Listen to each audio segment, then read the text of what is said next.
Ahora hablaremos sobre el maestro de Derecho. La misión del maestro de Derecho se encuentra en dos ámbitos, en la enseñanza y en la educación jurídica. En la enseñanza es imposible abarcar en su totalidad todas las ramas de esta ciencia.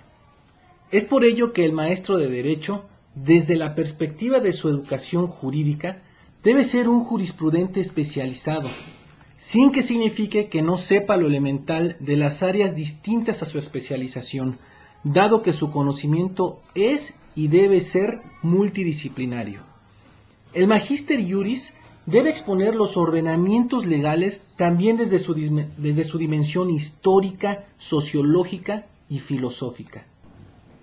Desde la perspectiva de la enseñanza del derecho, el Magister Iuris se desenvuelve en la impartición de conferencias, en la exposición en clase y en la obra escrita. Esto lo hace un docente y un investigador.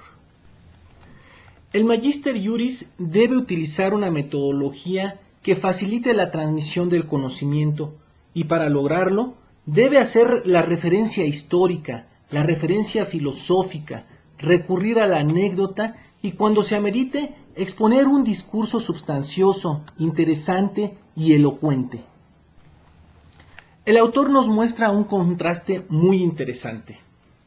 Se refiere a si un político, sea funcionario o no, puede ser maestro de derecho de acuerdo a las características que acabamos de exponer. Y nos comenta que entre las dos categorías hay incompatibilidad en cuanto a su función educativa. El catedrático debe ser abierto a las ideas, discutir con sus alumnos los temas culturales diversos, dar a conocer su integridad anímica y espiritual, comunicar todo lo que sepa en el terreno de su especialidad, plasmar honradamente su pensamiento en su obra escrita. Por el contrario, el político, como estadista, debe ser discreto, no se debe prodigar para que se le estime, debe hablar poco para mostrarse reservado, debe decir solo lo que le conviene decir, debe conservarse en el fiel de la balanza para no perder el equilibrio, debe asesorarse de personas doctas, debe abstenerse de decir su verdad cuando haya peligro de trastornar la marcha normal del Estado. Es por ello que el político que se mete a la academia será un docente que no se entregue íntegramente a la enseñanza, y el maestro que incursione en la política tiene que deformar su índole para acoplarla a las exigencias de político. Desde mi perspectiva, no estoy de acuerdo con esta distinción que el autor señala. Considero que la fotografía que el autor nos permite develar sobre el político es la que a través del tiempo se nos ha mostrado como las características que de facto tiene. Pero no nos vendría mal que un político, desde su esfera, siendo un maestro de derecho, nos revele con honestidad las razones y circunstancias que los llevan a tomar decisiones en un sentido o en otro. El omitir este gesto contribuye a la sospecha en detrimento de su imagen. Ahora hablaremos sobre el juez. Debemos comenzar diciendo que el juez no imparte justicia.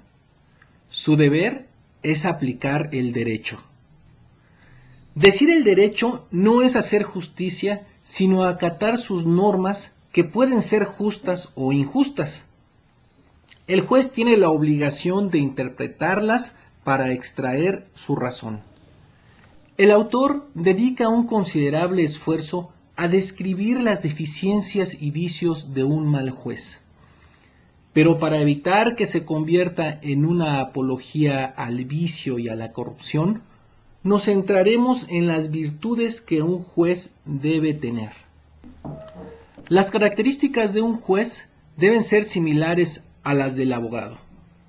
Ambos deben ser sapientes del derecho. Los jueces llegan a constituir un importante factor de gobierno en que la sociedad deposita su confianza. Realmente Ellos son los baluartes de la democracia, mas no los políticos. Los jueces, por medio de su labor interpretativa, construyen o crean el derecho mediante las normas que establecen con sus fallos para dar substancialidad al mero positivismo jurídico.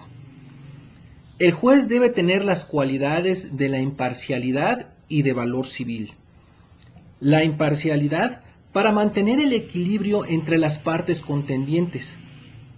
El valor civil para no caer ante las influencias que provengan del poder público del Estado, principalmente cuando se trata del control constitucional.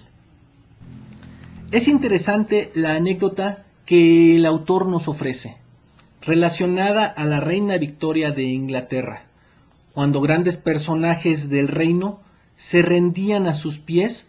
Un juez intentó imitarlos, pero la reina no lo permitió diciéndole: yo represento la majestad, el poder del Estado, y usted el honor del país.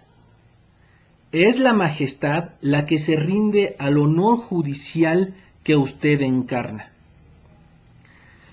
Esta anécdota, aparte de encerrar belleza, revela la función y la importancia del juez en la construcción y progreso de un pueblo.